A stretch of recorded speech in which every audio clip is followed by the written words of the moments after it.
vertel van my bestaan. So stukkies van 'n legkaart volg dit keervol op mekaar. En lyk die prentjie vaag, dan sal ek wag, want tyd sal leer. Foto van my sprokie, waar is jy? Foto van my sprokie, maak my vry. Foto van my sprokie, dis verby, verby. Foto van my sprokie, waar is jy? Verwaarloosde as poestertjie is soos 'n slaaf hanteer.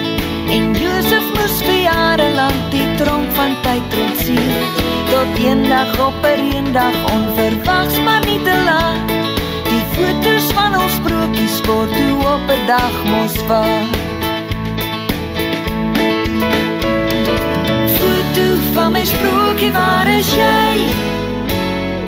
Foto van my sprokie, maak my vry. Foto van my sprokie, dis verby, verby.